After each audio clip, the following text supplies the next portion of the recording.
Hello, I'm Speculative. Welcome to this week's review. Now, everybody knows that I like movies, and I'm ridiculously opinionated when it comes to them as well. Well, namely because I'm very passionate about how I view things. But also another thing that I'm very passionate about is cars. And when these two cross over, it's either great or it sucks. Today we're going to look at one version of those two mediums crossing, and that's in the series and live-action movie called Initial D. Now, originally based off the manga in the mid-90s, this story follows a young man by the name of Takumi Fujiwara who drives his dad's old car to make deliveries for a tofu shop. Takumi doesn't think anything about this, but all of his friends want to be street racers. Everyone talks to him as if it's the biggest, most awesome thing in the world. To him, driving is really not that big a deal, namely because his dad has been making him do deliveries for years, unbeknownst to his friends. But one day, when he's asked on a date by one of the cutest girls at school, well, he decides to ask his dad if he can borrow the car. Just previously to that situation, one of the fastest street racers in the area had come to challenge his friends on their mountain home turf. Well, let's just say things were looking grim until they heard about this legendary racer who drove an 8086. For anybody who doesn't know that, basically think to the mid-80s, and it was a Toyota Corolla.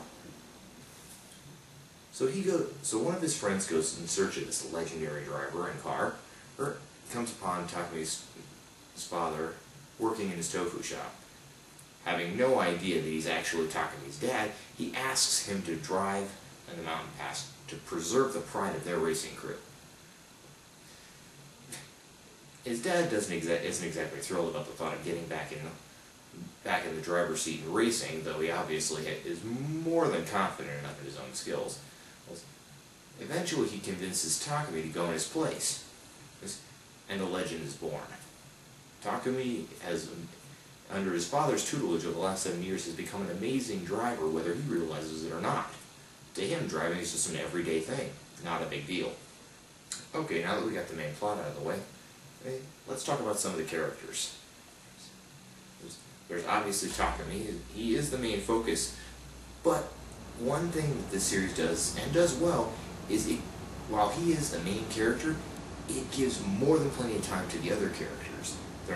Most of them are not skimmed over, and most of them have at least one story arc to themselves, as well as being featured throughout the series.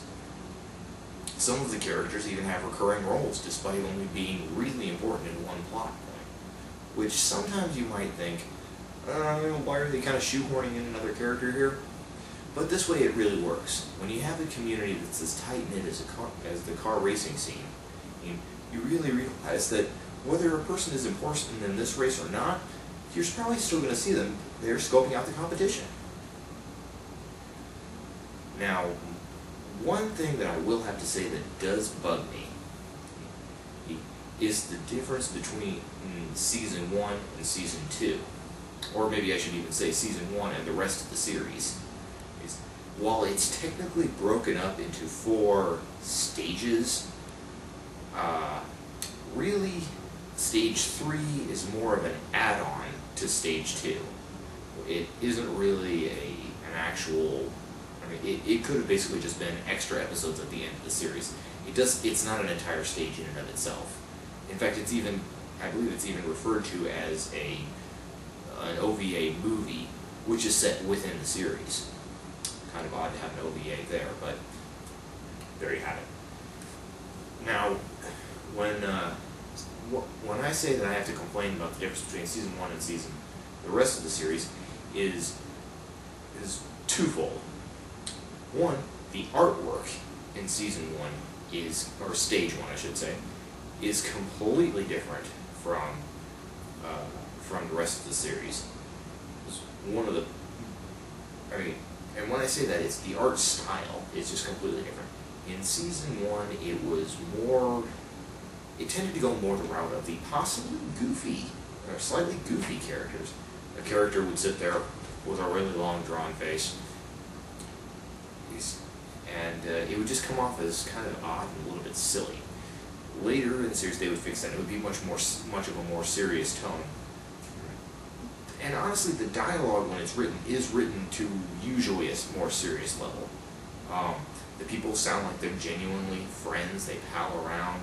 The guys give each other garbage because when they find out that Takumi doesn't really realize how good a car he has there, or his friends start giving him garbage about it because it's like, you had an 886 there, you had an 86 there and you didn't even know it. And he's like, what's an 86?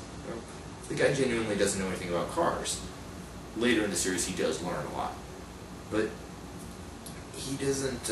As it is, he just is a natural racer. His friends, when they talk to him, they give him crap.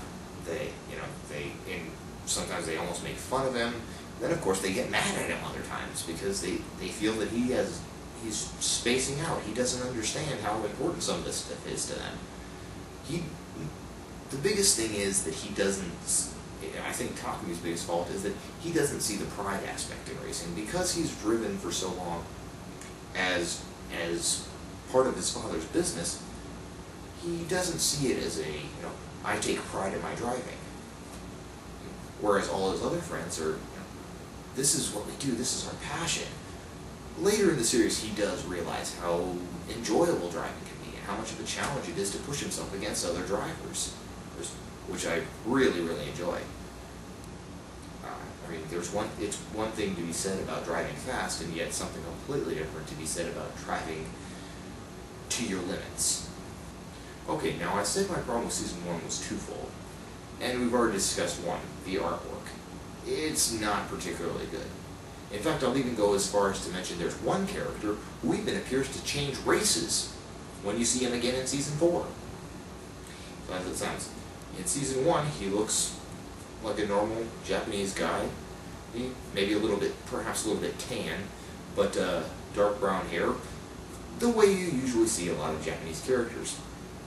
Season 4, all of a sudden he's blonde and much lighter. It's like, okay, so he went from being a Japanese guy to a blonde-haired white guy.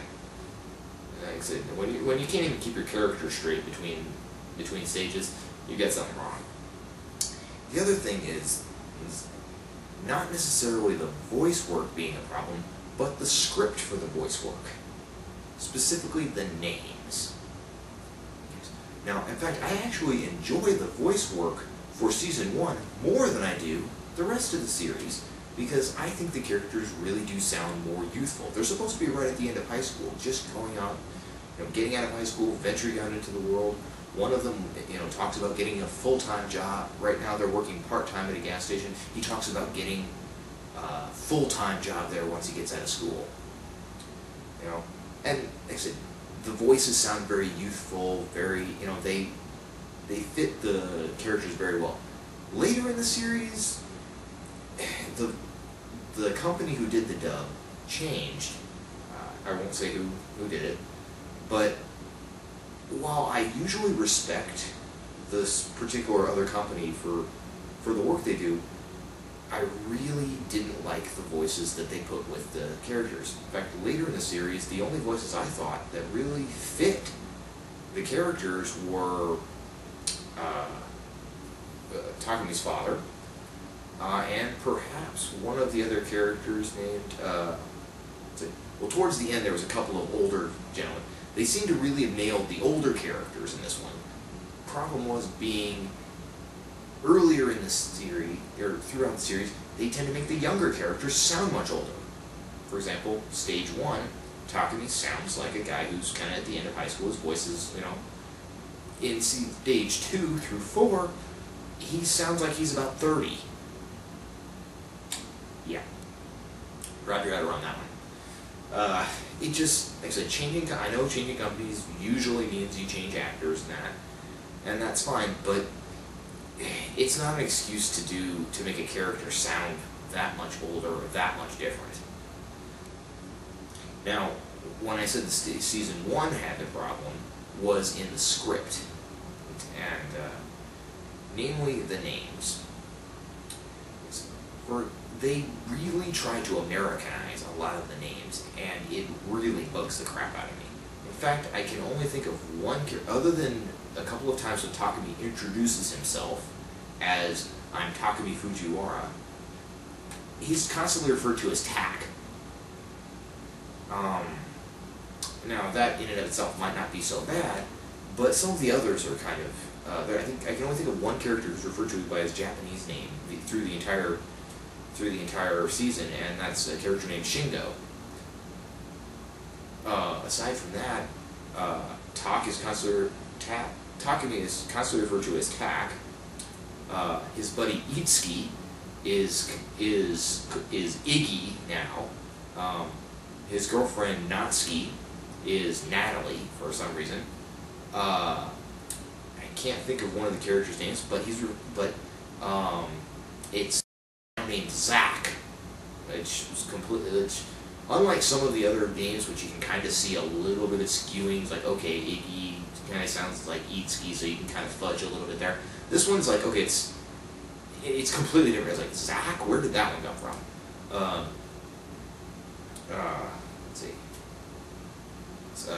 Let's see. Ryosuke Takahashi is simply Rai Takahashi. It's like, really? It just things like that, and that really bothers me that they felt they had to Americanize the names on it. It doesn't sound cool. It doesn't sound good. It's very disappointing. Luckily, when they changed companies, they did go back to using the Japanese names, which I preferred much better. Just kind of amusing later seasons. I didn't like the voice work as well, but I liked the artwork and the script much better. Season 1, artwork and script sucked, but the voice work was good. Now, okay, now I've gotten through the animated series. Now let's talk about the live-action movie.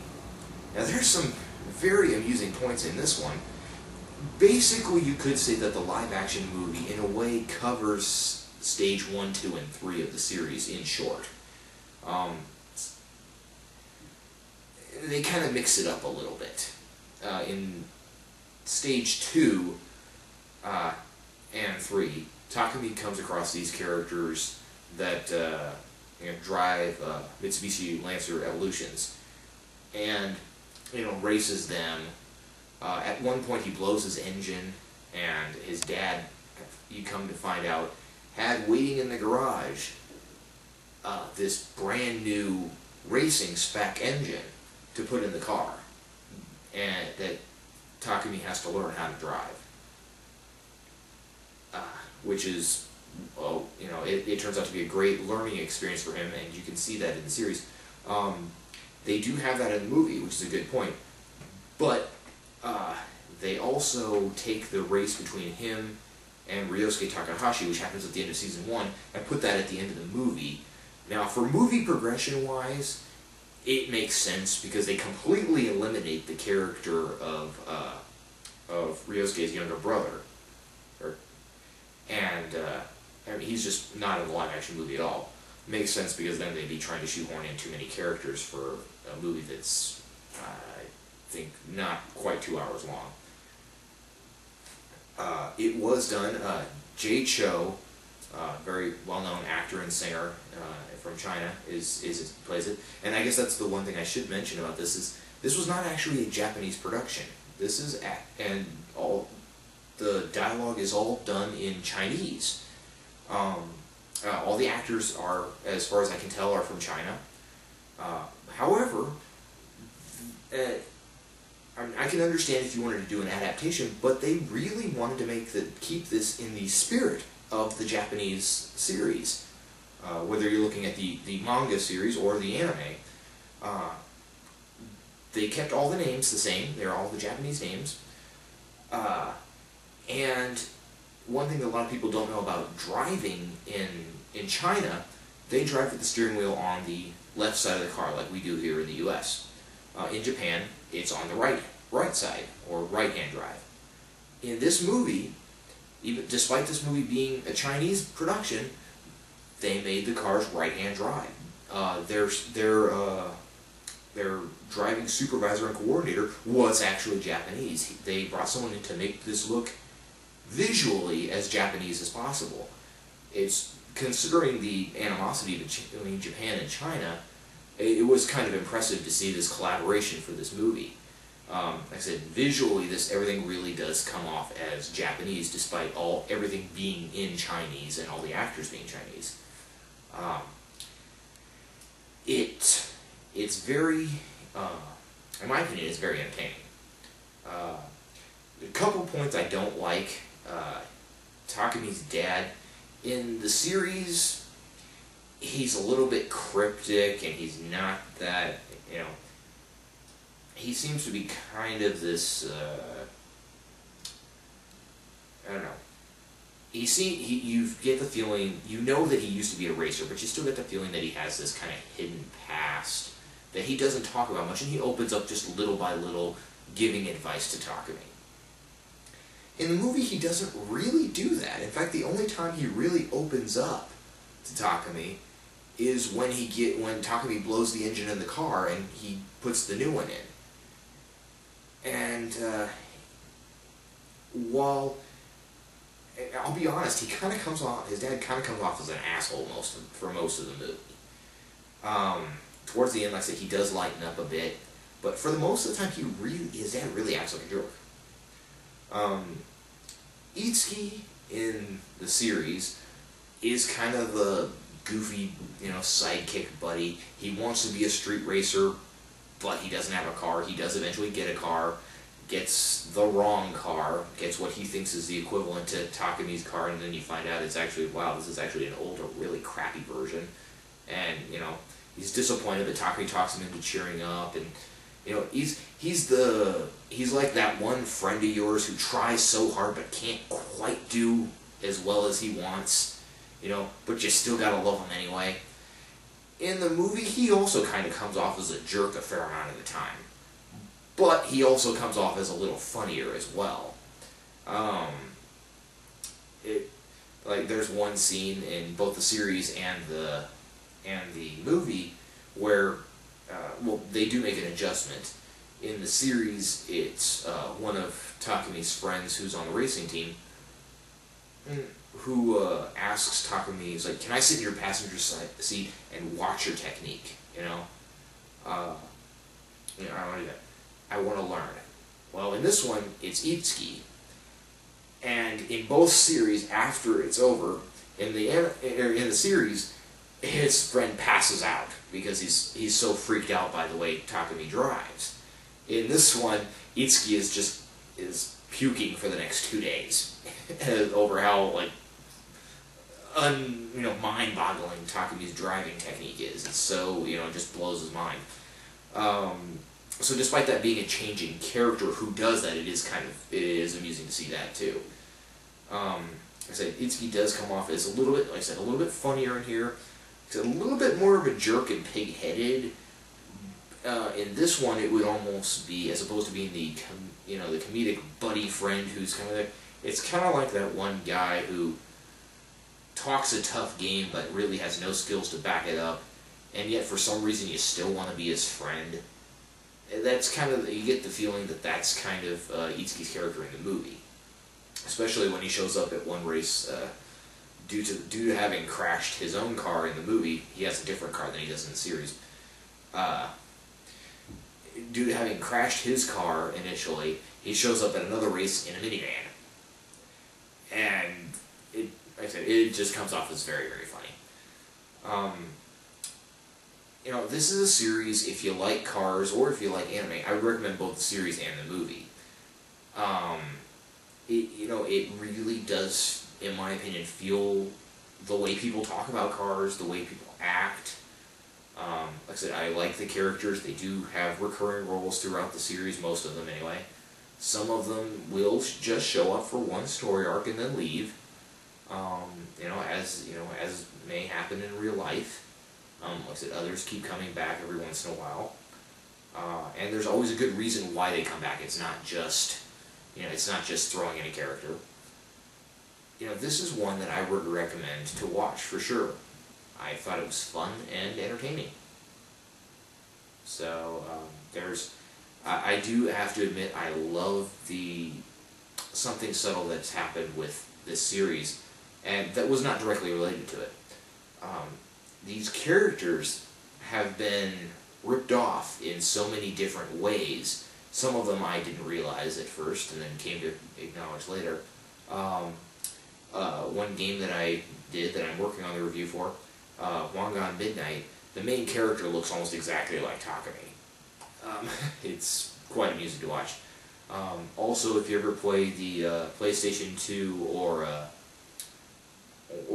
PSP game Fast and Furious, and you go to the first Toge battle, all the characters on the first team that you face are versions of the characters from Initial D, with just slightly modified names to make it to make their names different because they want to change adjust for copyrights, I guess you could say. But the cars are exactly the same as they are in Initial D. I mean, visually they're identical. You won't. When I first got the game, I wasn't into Initial D. I hadn't seen it yet. As soon as I saw this, and I started playing the game again, and I realized, yeah, that's exactly what those are. And what are you doing on the Toge battles there? Mountain Pass Racing, and that's what this series is. It's overall a good ride. I love cars. I didn't feel as if, unlike most movies, I didn't feel as if this was giving you a ton of fake information, useless information. There wasn't a lot of techno talk, which is good. And well, I enjoy that from a car perspective. I know most people would just be like, okay, what does any of that gobbledygook mean? If I were to launch into talking about engine codes. But there's enough of that in there, at least just in reference to the cars, that you'll say, if you're a car person, you'll say, hey, I know that. For example, the 8086. While they do mention one time that it's a Toyota Corolla, if you miss it, you're not going to hear it, and but you'll know this car is an 8086. An S13, is a Sylvia. That's a car that I happen to own. And, there's, great, very entertaining series. I love it. I recommend finding it if you can. I'm sure you'd probably be able to find it on, streaming somewhere if you can't. The series is not exactly expensive to buy.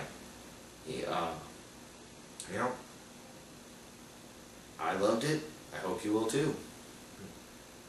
And, I guess that's the end of this review for today. I'm Speculative Dude.